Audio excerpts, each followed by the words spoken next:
जैसे कि आप लोग को पता है कि 71वीं बीपीएससी का एग्ज़ाम नज़दीक आ गया है। स्टूडेंट्स अपने प्रीलिम्स की तैयारी में लग गए हैं, पर बहुत सारे स्टूडेंट्स को बुक लिस्ट तो पता होता है, पर क्या एग्ज़ाम के पॉइंट ऑफ व्यू से इम्पोर्टेंट है वो पता नहीं होता। और पता होता है तो कंसेप्ट क्लियर नहीं होता, क्योंकि इस बहुत सारे स्टूडेंट्स का बैकग्राउंड उस सब्जेक्ट से नहीं होता है। जैसे कि साइंस बैकग्राउंड से बहुत बच्चे नहीं होते हैं, तो उनके लिए कुछ कंसेप्ट यहाँ पर मैं क्लियर करूँगा। तो आज मैं बीपीएससी के लिए जनरल साइंस के कुछ टॉपिक पढ़ाऊँगा। वैसे तो जनरल साइंस में 3 सब्जेक्ट आ जाता है, पर बीपीएससी एग्ज़ाम के पॉइंट ऑफ व्यू से बायोलॉजी, केमिस्ट्री, फिजिक्स इन तीनों से आने 10-10 मार्क्स के क्वेश्चन आते हैं, टोटल 30 मार्क्स। पर मैं आज शुरू करूँगा बायोलॉजी से, और इसका पहला टॉपिक होगा सेल।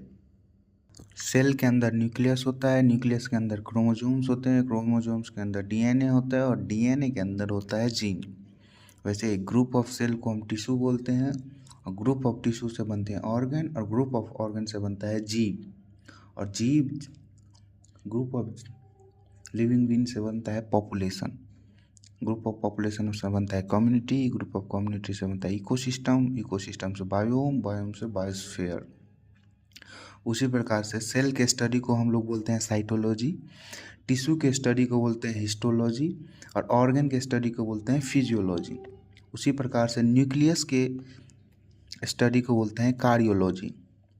जीवन का सबसे बड़ा स्वरूप बायोस्फीयर, और जीवन का सबसे छोटा स्वरूप जीन। जीव की संरचना कैसी होती है? सेल्यूलर, सेल से बनते हैं, और निर्जीव की संरचना क्रिस्टलाइन, क्रिस्टल से बनते हैं, एग्जाम्पल वायरस। लेमार्क और ट्रेविरानस इन दोनों ने बायोलॉजी शब्द का प्रयोग सर्वप्रथम किया था। ये क्वेश्चन बार बार आ जाता है। और डिस्कवरी के बारे में हम बात करेंगे अब। Cells, Robert Hooke 1665, nucleus Robert Brown 1831, chromosome Walter Flemming, DNA John Friedrich Miescher, और डबल हेलिक्स मॉडल, डीएनए का डबल हेलिक्स मॉडल किसने किया था? वाटसन एंड क्रिक ने। Gene Wilhelm Johansson. सेल, ऊपर हमने पढ़ा ही है, विज्ञान की वह शाखा जिसके अंतर्गत सेल का अध्ययन किया जाता है उसे साइटोलॉजी कहते हैं।